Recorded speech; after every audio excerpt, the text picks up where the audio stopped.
muito bom dia. Quero inicialmente cumprimentar o presidente dessa mesa, Dr. Joy, em nome dele cumprimentar todos os amigos e advindos aí de outros estados e também do nosso querido estado de Minas Gerais, aí sou filha dessa terra e toda vez que em Belo Horizonte estou de verdade em casa. Quero cumprimentar meus colegas de mesa, agradecer a presença de todos eles aqui, Dr. Júlio Esteves, Dr. Sérgio Pessoa, Dr. Joelson, Dr. Carlos André.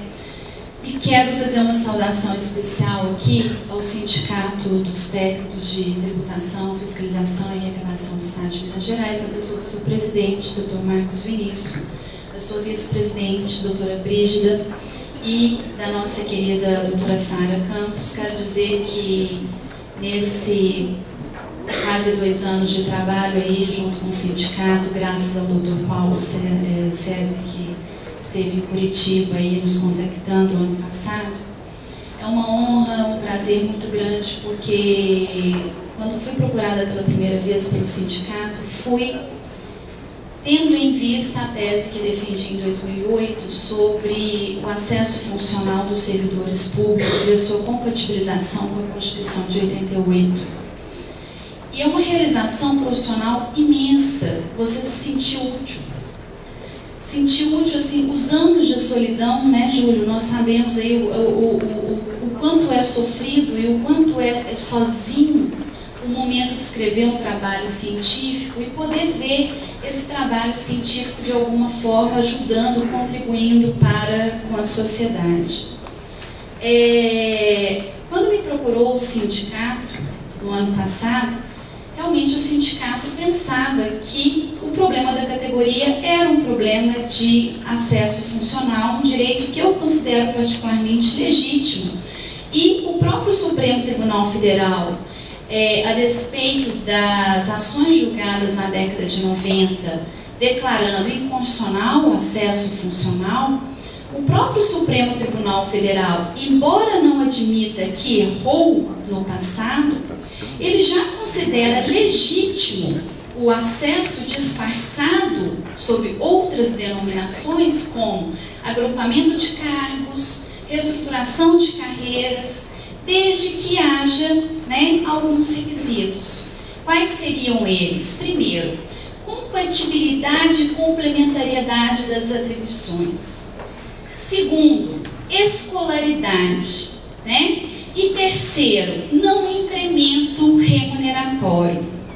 Bom, apesar disso tudo, o que nós verificamos ao longo dos estudos aí, desde as primeiras legislações que tratam da carreira, uma carreira muito bonita, um problema sentido hoje pelos gestores fazendários, sobretudo, é um problema que versa sobre reestruturação de carreiras. Na verdade, o projeto de incremento à arrecadação apresentado pelo Sinfase, pelas Seminas, nessa década, em 2009, 2010, não é isso, doutor Marcos? Ele não versa exatamente sobre acesso, não é ascensão do cargo de gestor para o cargo de auditor que o Sinfase e as Seminas pretendia. Pelo contrário, o gestor quer continuar sendo gestor e auditor como auditor. O que se pretende é o retorno ao status quo de 1975, quando as carreiras fazendárias, quando os integrantes da carreira fazendária compunham uma única carreira, uma carreira forte, né, que levou esse estado a alcançar um dos maiores índices de arrecadação do país.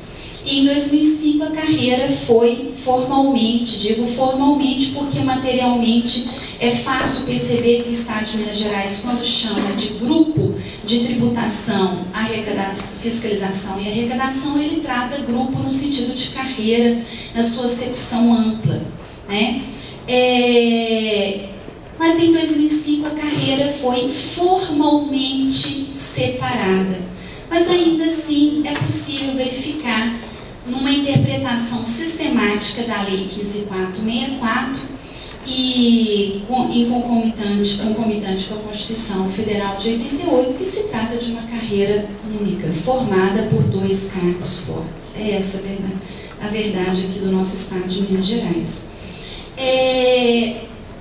Fazendo esse estudo, portanto, da reestruturação à vida no nosso estado, que é um problema muito semelhante, vivido aí por grande maioria não, diria a metade dos estados da Federação Brasileira, porque alguns encontram-se, as administrações fazendárias estão unificadas e a outra metade não está unificada, vivendo o mesmo problema aqui do estado de Minas Gerais. A gente pode partir da análise, primeiro, de uma premissa. O direito da função pública brasileira, que tem assento no direito da função pública francesa, ele parte da distinção entre o sistema de carreira e o sistema de emprego. O sistema de la carrière e o sistema de l'emploi. O sistema de carreira é um sistema aberto, é um sistema no qual o servidor público ele é recrutado por concurso público de provas ou de provas e títulos. E ele ingressa no serviço público com uma perspectiva funcional. É essa a ideia de carreira.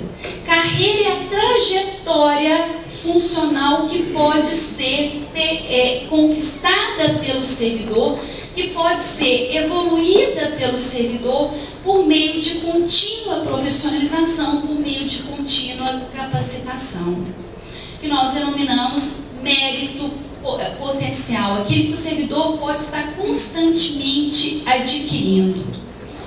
Bom, o sistema de emprego, ao contrário do sistema de carreira, é um sistema fechado.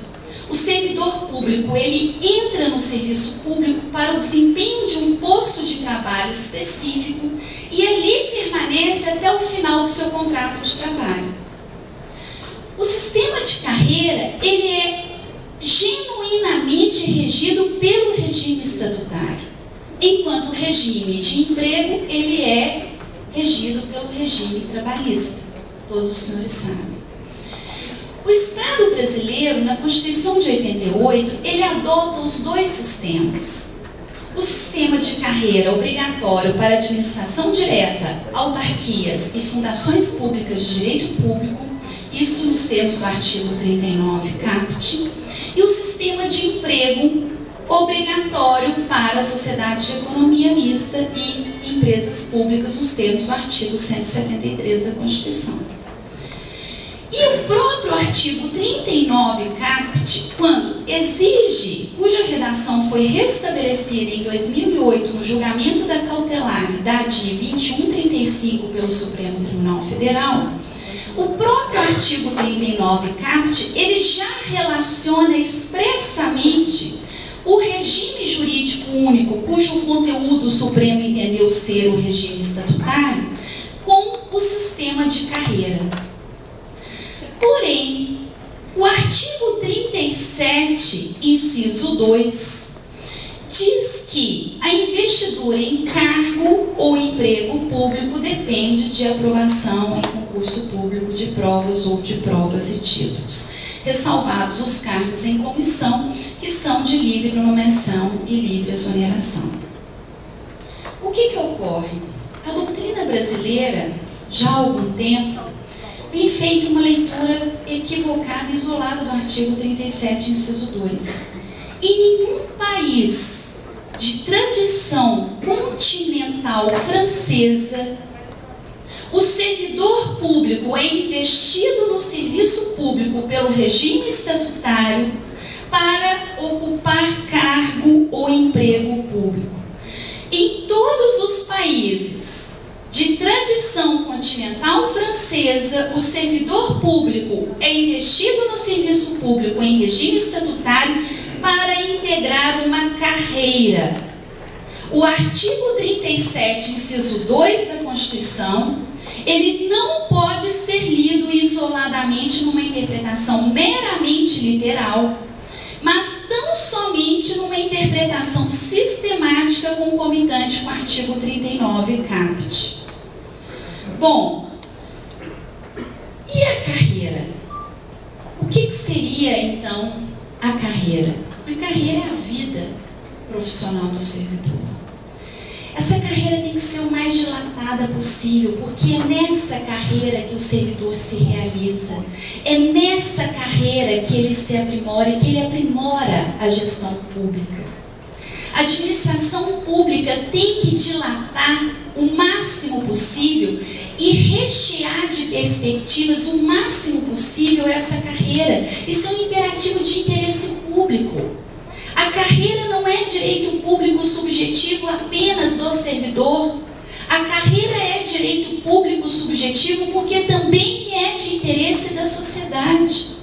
Interessa à sociedade servidores investidos em carreira, servidores que tenham neutralidade e imparcialidade em relação à política e que possam desempenhar aí com tranquilidade necessária suas atribuições.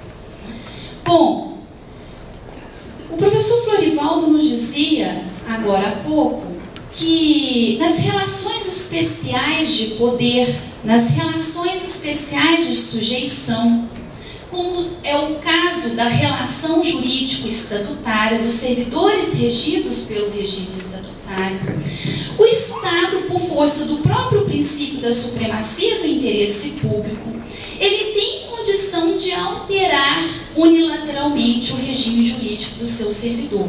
Tem, porque um dos princípios que regem o serviço público, inclusive, é a mutabilidade. Para melhor adequação ao interesse público, o Estado tem toda a prerrogativa de alterar o regime jurídico do seu servidor. Mas ao alterar o regime jurídico do seu servidor, será que esse poder estatal seria absoluto? Será que não haveria limites à alteração do regime jurídico estatutário? Bom, eu acho que a palestra do professor Florivaldo ajudou muito, porque ele nos trouxe aqui as bases teóricas, né? Para começar, quando nós falamos em supremacia do interesse público, nós falamos em interesse da sociedade, não interesse dos governantes, não interesse daqueles que momentaneamente exercem o poder, né? Então, para que se está alterando o regime jurídico? Para atender a quê? A qual interesse se visa?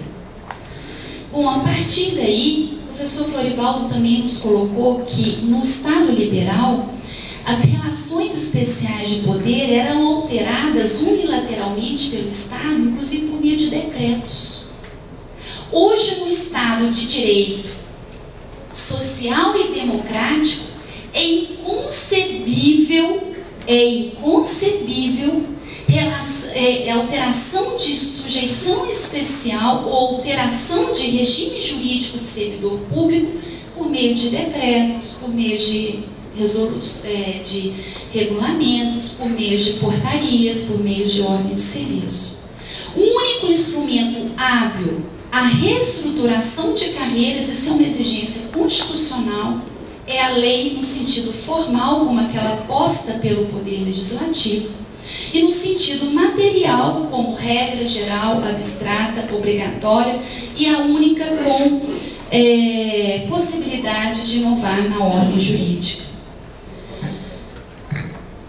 Falei também do interesse público, né? O interesse público deve ser o grande mote aí da reestruturação de carreiras e não o bel prazer do administrador público, sobretudo aí o interesse e também o interesse secundário do Estado para atender às suas necessidades pessoais, às suas necessidades que o Estado também tem como pessoa jurídica, algumas vezes distinta da sociedade.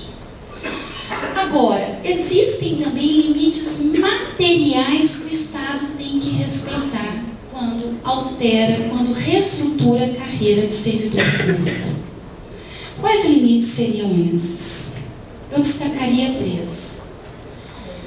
Um deles, ele é expressamente contemplado no artigo 37, incisos 15 da Constituição, que eu não vou prolongar, porque o professor Júlio Esteves vai falar com certeza muito melhor do que eu. É a irredutibilidade de vencimentos, né? Esse limite material à reestruturação de carreiras, ele está expressamente consagrado no artigo 37, inciso 15 da Constituição. O segundo limite material, a gente compreende da interpretação sistemática da Constituição que são alguns direitos fundamentais, direitos sociais dos servidores públicos, é que o professor Florivaldo nos reportava na sua conferência, entre os quais eu destacaria o princípio da carreira, que é um princípio basilar do direito da função pública, a dignidade da pessoa humana, a segurança jurídica, a proibição de retrocesso de direitos fundamentais e a valorização social do trabalho do servidor público. E o terceiro limite material, que a mim me parece mais importante e que é o ponto nodal da questão aí da reestruturação promovida pela Lei 15.464 de 2005, é que o Estado, ao alterar o regime jurídico do seu servidor, ele pode alterar quase que tudo, mas ele tem que preservar as atribuições originárias para as quais esse servidor público prestou concurso de provas e títulos.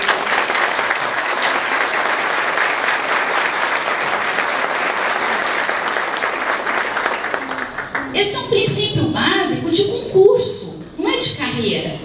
E aqui eu falo concurso no sentido amplo, na acepção ampla que os espanhóis utilizam como disputa, compreendendo a própria licitação como espécie.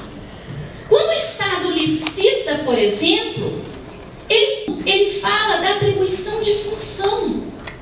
A posse é um vínculo jurídico pelo qual tanto o servidor quanto o Estado vão se vincular àquelas atividades específicas, que evidentemente podem ser atualizadas pela própria necessidade das coisas. O direito espanhol, Parada Vázquez, fala do direito ao cargo. Esse é um direito mínimo do servidor, que a doutrina brasileira nunca prestou atenção.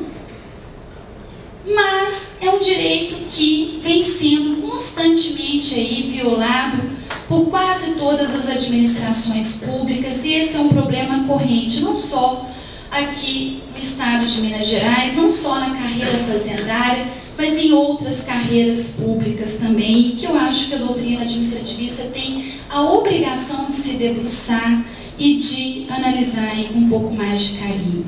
Para não delongar mais, eu gostaria de deixá-los aqui com algumas palavras de um poeta mineiro. Eu acho, ontem eu estava pensando, por que eu vou encerrar minha fala de amanhã? E me veio o Carlos Drummond de Andrade. Uma poesia muito criticada por muitos, adorada por outros, acho que mais ou menos semelhante ao momento que nós estamos passando. É uma poesia que hoje quer dizer muito aos gestores fazendários. Chama-se No Meio do Caminho. No meio do caminho tinha uma pedra. Tinha uma pedra no meio do caminho. Tinha uma pedra. No meio do caminho tinha uma pedra. Nunca me esquecerei desse acontecimento. Na vida de minhas retinas tão fatigadas, nunca me esquecerei que no meio do caminho tinha uma pedra. Tinha uma pedra no meio do caminho. No meio do caminho tinha uma pedra. Tinha. Muito obrigada.